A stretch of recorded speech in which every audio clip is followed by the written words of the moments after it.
Day 472 of doing a LeetCode problem every day until I get a job.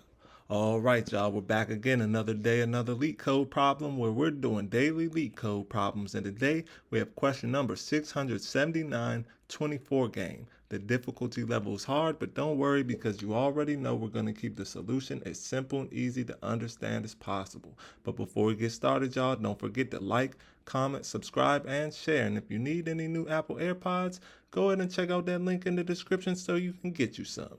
Now let's see what the question says. You are given an integer array cards of length 4. You have 4 cards, each containing a number in the range 1 through 9.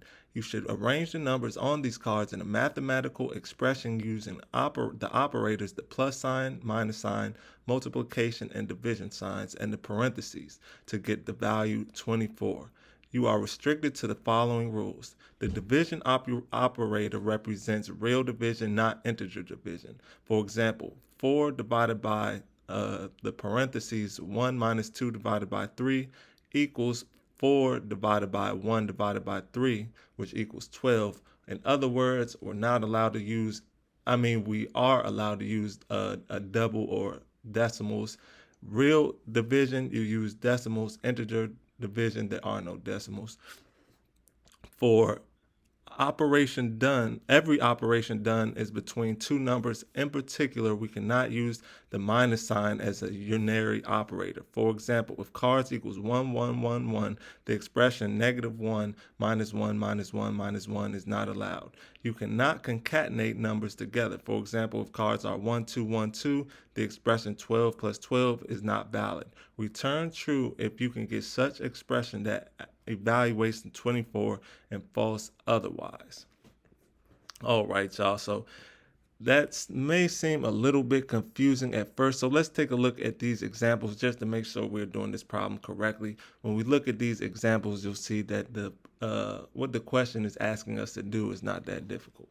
So in example 1, we have our input cards equals an array of integers 4, 1, 8, 7. The output is true because the explanation says 8 minus 4 times 8 minus 4 times 7 minus 1 equals 24. So 8 minus 4 would be 4.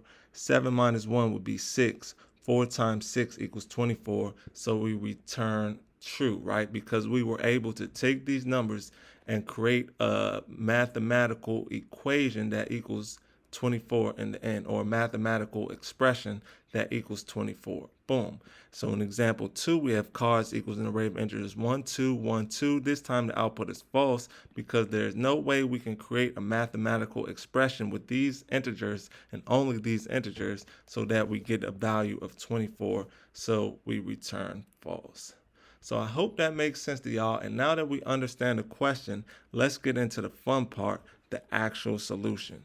Now, first thing we're going to do is we're going to define a small tolerance for floating point comparisons to avoid precision errors. So we're just going to say, or we're going to come outside, this is outside of the function, but in the class, we're going to say, let precision equal 1e minus 3, just like that. Boom.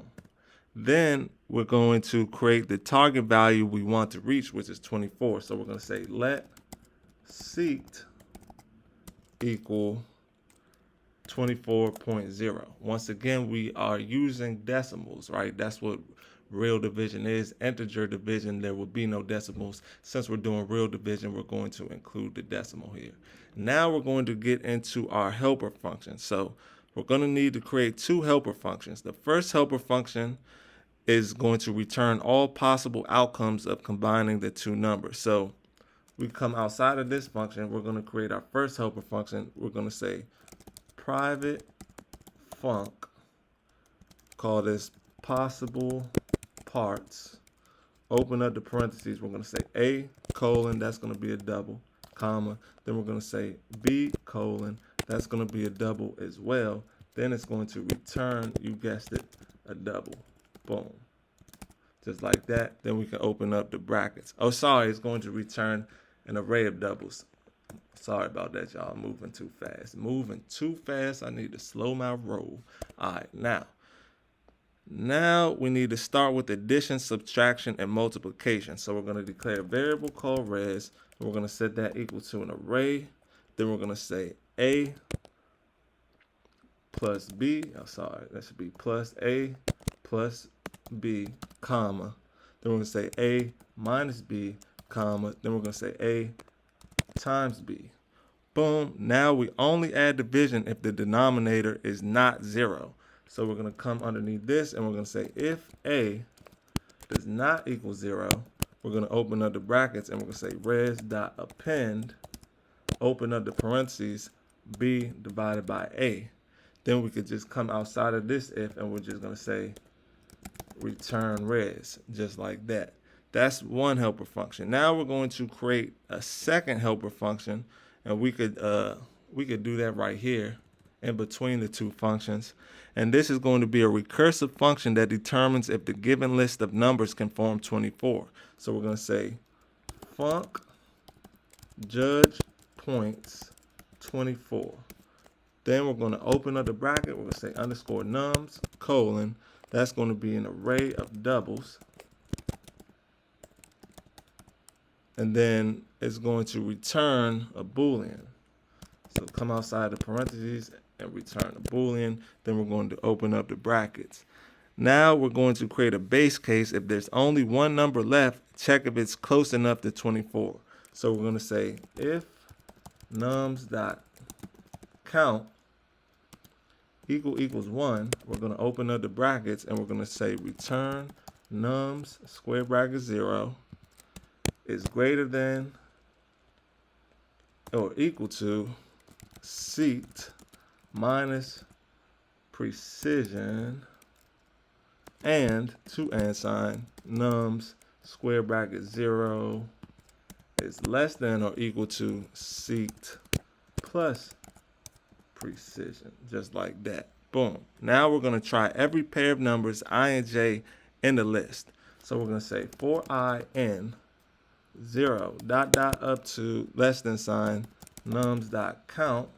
We're going to open up the brackets. Then we're going to say for j n 0 less than sign nums.count. We're going to open up the brackets and we're going to skip if they are the same index. So we're going to say if I equals j, we're going to open up the brackets and we're just going to continue. That's going to skip it for us. Then we're going to create a new list without nums I and nums j. So we come underneath this if statement right here, and we're going to say var nums underscore. We're going to set that equal to nums dot enumerated, parentheses, then we're going to say parentheses, then we're going to say dot filter, open up the parentheses again, open up the brackets, $0.0 does not equal, exclamation point equals, I, and two and signs, $0.0 does not equal, exclamation point equal j. Come outside the bracket and the parentheses, and we're going to say map, open up the parentheses again, open up the brackets again, we're going to say $0.1. Boom. Now we're going to get all possible results from combining nums I and nums of j with plus, minus, multiplication, or division. So we're going to come underneath this and we're going to say let parts equal possible parts, which is this helper function we just created. Open up the parentheses, a colon, that's going to be nums square bracket I. Then we're going to say comma b colon, that's going to be nums square bracket j. Boom. Now for each possible result of combining the two numbers, we're going to come underneath this. We're going to say for p in parts. We're going to open up the brackets and we're going to add this result into the new list by saying nums underscore dot append, open up the parentheses, pass in p. Now we're going to recursively check if this reduced list can lead to 24 by coming underneath this for Or no, sorry, we're still in the for. Still inside the for loop, we're going to say if judge points 24, open up the parentheses, nums underscore, come outside of that, we're going to open up the brackets, and we're just going to say return true. Boom. Now we need to backtrack and remove the last appended result and try the next possibility. So we're going to come underneath this if statement, and we're going to say nums underscore equals nums underscore, sorry y'all, it should be equal white space, nums underscore dot drop last, and put the parentheses like that. Then if no combination leads to 24, we could just return false. So we could just come right here and we could say return false. Boom. Hold up, y'all. Hold up. Okay, hold on, y'all. Hold on, y'all. Let me see something.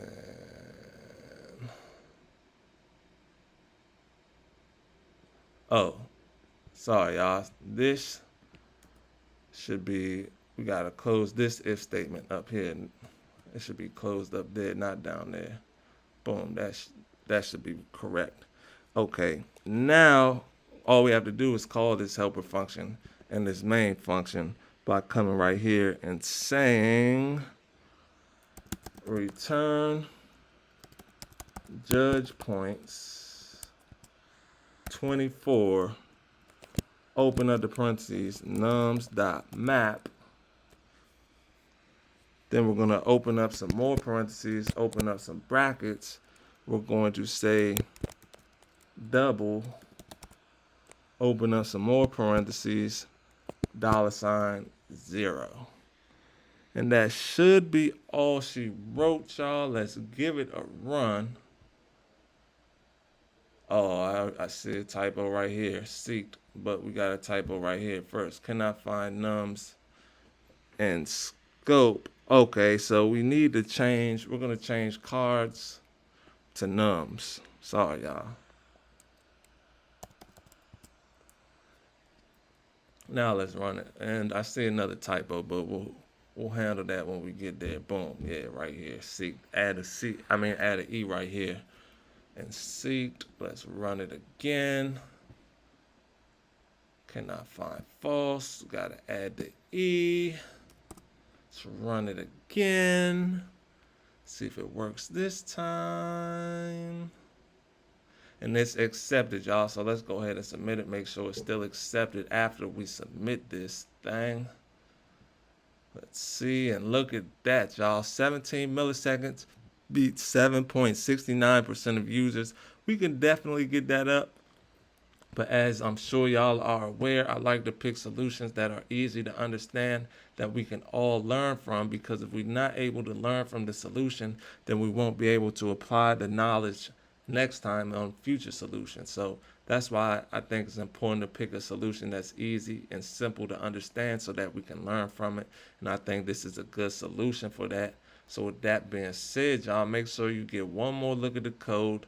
This is the top part. This is the middle part. This is the bottom. And yeah, y'all, with that being said, I hope y'all learned something today, and I hope to see y'all here tomorrow for another day, another LeetCode problem. See y'all then.